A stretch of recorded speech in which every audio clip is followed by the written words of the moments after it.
welcome back to part 2 of Jerome Bixby's It's a Good Life, where we are going to discuss more of the compare and contrast between the short story and the Twilight Zone episode that actually made this story more famous for modern day humans, I guess. Words are hard. I'm struggling today. It's actually more well known as the Twilight Zone episode, actually. Yeah, it really is, because I think Twilight Zone became such a huge part of pop culture that even today it is. Yeah, it's still something people who weren't raised in a generation where Twilight Zone was being aired. I'm not one of them. People know what it is. So that was a pretty big pop culture sensation. But let's talk about the compare and contrast between the Twilight Zone episode and the short story. The major one, which I think we discussed a little bit in our previous video, is that we have a 3-year-old in the short story who is just naive and selfish, as 3-year-olds are. Instinctual, yeah. He's just very basic level 1 personality. Like he hasn't quite fully developed yet. But what we get into in the Twilight Zone episode is we're dealing with a 6-year-old who has enough personality to know better. He's pretty much a sociopath. Yeah, he's a psycho. And so we're running into the situation where the horror of the first story, I feel, is that it's a combination of very complex situations where you've got this kid with unique powers, you've got these people who are enabling it.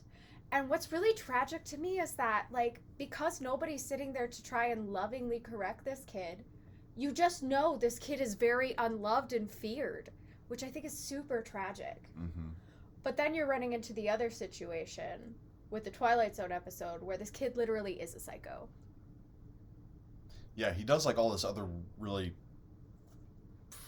borderline sadistic stuff. Mm-hmm. Like there's a part in the story where just to amuse himself, he creates a gopher with 3 heads and then kills it. Just for fun. They talk about this one guy who said that he shouldn't be using his powers like that. So what does he do? He makes him go on fire and then sends him to the cornfield. Mm-hmm. But yeah, the age difference really does kind of put what's the phrase I'm looking for? It's just a different perspective. Like it changes it's something the that, feeling of the horror. It's like what I was saying before with about how not really sure they could make It's a Good Life today as a TV show or as a movie, just because modern audiences like a villain that you can actually blame and punish accordingly, as opposed to a 3-year-old. Like if they made It's a Good Life today, they'd probably make Anthony Fremont 10 years old. Probably. Or I would think he'd almost be better as a rebellious teenager. But we'll be getting into that a little bit too. Yeah, that's a whole other video, I think. One other thing aspect about Anthony Fremont that actually is kind of hinted at, but they don't really expand on it, is that Anthony Maine himself might not be human. In the Twilight Zone episode, he is a person with psychic abilities. Yeah, he can create things. He could send them into the cornfield. He can read minds. In the short story, they talk about how he has the ability to raise the dead. Mm-hmm. They talk about how he can take things away and bring them back. Of course, read minds. But there's also the hint that he may not be human, because they talk about how he has a very strange shadow. Mm-hmm. Yeah. And they also mention that the obstetrician on the day of his birth tried to kill him. So it's like he might not even looked human when he first came out. Yeah. Mm-hmm. And the whole was thing he a demon? We don't know. Yeah, but there's kind of a Lovecraftian element to it. Mm-hmm. But it's only touched on. It's not ever expanded on, and it doesn't need to be. Yeah, it really doesn't. And I think what's interesting, too, is, like, the motivations behind the two different the two differences between these two age groups. Like, the motivations of the one, yeah, it's selfish, but that's because it's untaught and naive. Whereas you have this 6-year-old who probably has been taught enough. I don't know. Do they indicate in the Twilight Zone episode at all if he was born this way? No, they don't. Or that it was developed later? Because I think they don't really describe that to you. So we don't know. We don't have enough perspective on if this kid was taught the right thing and is just choosing to be psycho or like choosing to rebel against it or just doesn't like the way he was taught. Or if he was born this way to have these things just like he was in the short story. So in the short story, it is very confirmed that he was born this way. He may not be human. You kind of have this cosmic horror element because of that, because it could be an alien, it could be a demon. So you kind of have these other thought processes that you just don't... It's just like a separate set of questions. Like for this one, what is he at 3 years old? Was he born... Is he even human? And it's just happening to normal folks. That's what's also really terrible about this. This whole thing is just happening to normal people who are just trying to live their lives. Yeah, this isn't happening in a big city. Yeah. And because it's happening in a small town to everyday people, there's a kind of everyman feeling to all the main characters. Yeah, you have a lot of empathy for it. But, so you're dealing with this personality that needs to be taught, but people are enabling because they don't know how to teach without being afraid of angering this child. And then you have this kid who's, well, old enough to know better.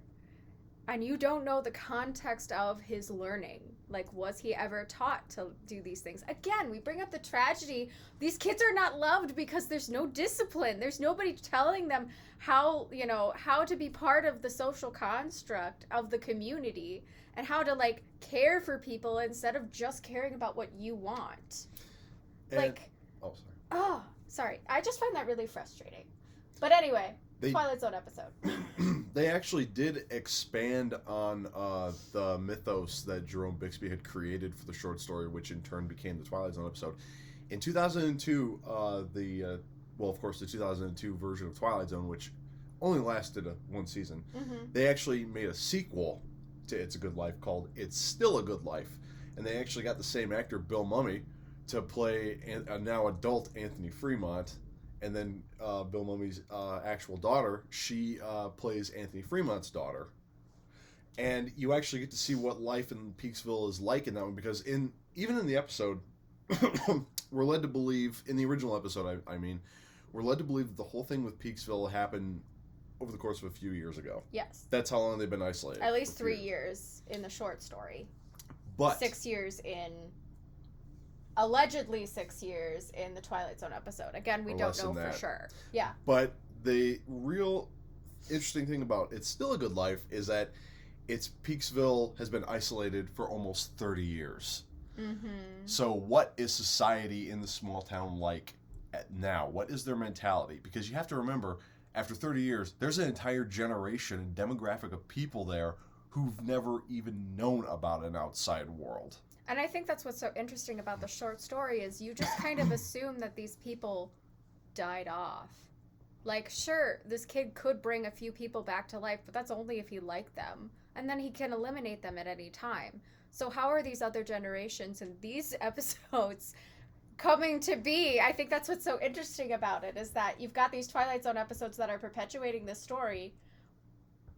But what does that mean for what we learn in the short story or in the first episode, the first Twilight Zone episode based off the short story about people being able to live and thrive and like get resources? Because in order for a town to be able to expand appropriately, you still have to be able to build new housing for new generations of, people who, you still have to be able to repair the buildings that exist there still. You have to be able to feed this growing population. What does that mean for the population growth? Like, do people have to be eliminated because it's overpopulating?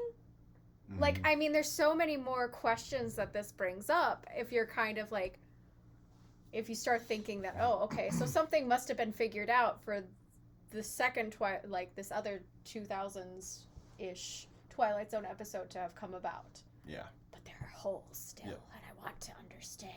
Well, still, I think it actually takes a lot of talent to expand on a short story, like the world that's been set up on there, and to actually do it in such a way that still makes it ambiguous.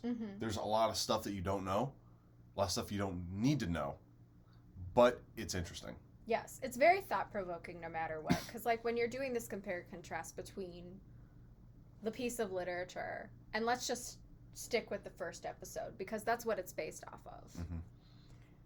I feel like it was very difficult to take all of that information that was put into the short story and make it this visual art form like cinema, which Greg and I have talked about, again, a lot before, where it is very hard to translate a work into a film or into a show or, you know, into cinema in general, because what you're dealing with is there's a lot of point of views that unless you have a narrator talking about the thoughts of people or like all this past history and all this other extra stuff that the short story has or the piece of literature has, and it's just very hard to translate that into film without having a narrator, being able to balance that with action, being able to do, you know, like a lot more of the intimate things that literature presents to you just can't be done on film.